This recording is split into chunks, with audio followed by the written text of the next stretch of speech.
So today I'm making a giant crock pot of beans. So here are all the ingredients I'm going to use for my crock pot of beans. You can see I've got 6, 7, 8 cups of water coming to a boil.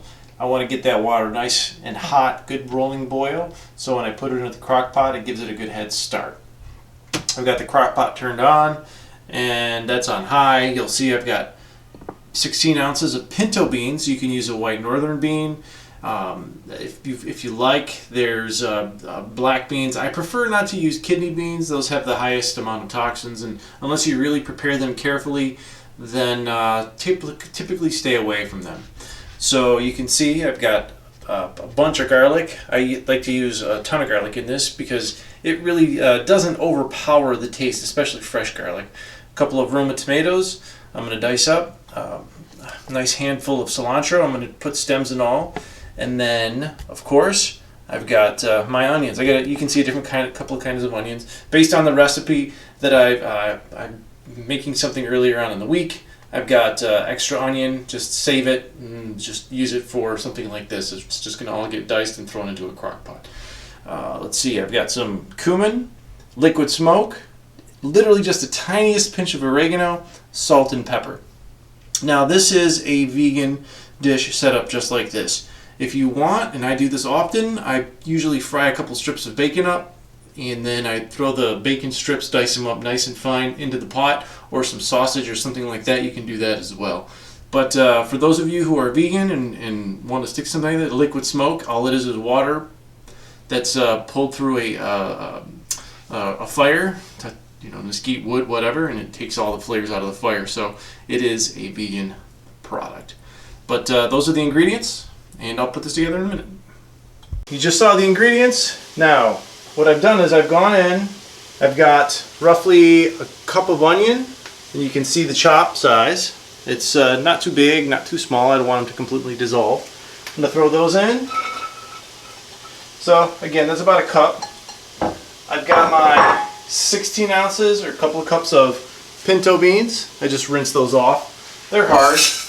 You can soak them overnight, and traditional preparations are usually the best way to go. But because this is going to cook for 5-6 hours, that long, slow cook is going to take care of any of the lectins and phytates or any of the bad stuff in the beans. So as long as you have a nice, either really high cook heat, and you go like a pressure cooker for like an hour, or a nice long, slow cook, that will take care of basically any of the anti-nutrients that are in those beans. So it's good. You can hear the water's boiling. There's my 2 Roma tomatoes chopped up.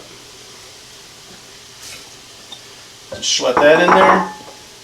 8 to 10 cloves of garlic. Yeah, it's a lot, but it's going to go away in this. And again, like I said, you could put in a couple strips of bacon that you finely diced if you so choose. And then cilantro. You can see a nice little handful of cilantro.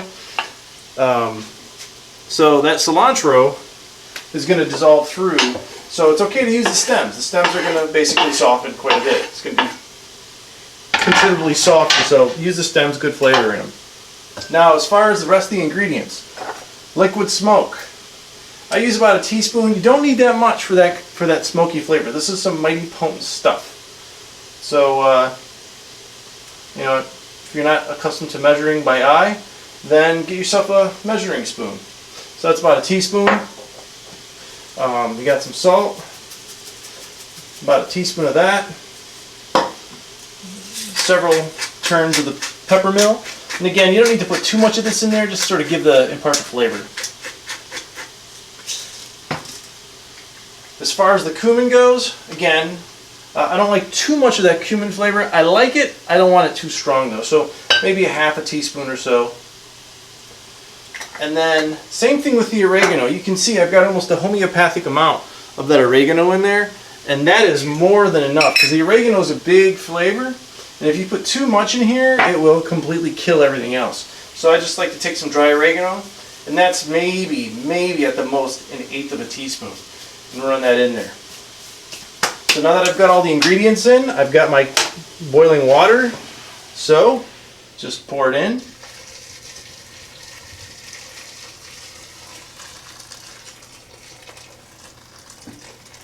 About 6 cups. You want to make sure the beans are covered by at least an inch or two of water. What's going to happen? Beans absorb a lot of water, and it's going to cook, like I said, for 5 or 6 hours. You may actually take the lid off and put some more water in later on if you haven't put in enough. I've been guilty of that. So it's probably about 6 or so cups of water, and then just simply give it a stir.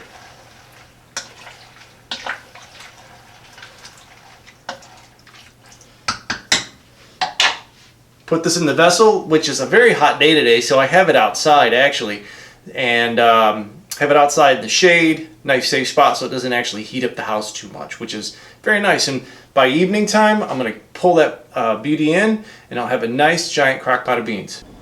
So as you can see, there's my pot of beans. They're nice and soft and tender. You can still see bits of the tomato. The brown darker spots are the cilantro, and you can still see some of the onion in there as well. So nothing's completely destroyed. Now this cooked for about 5.5 hours.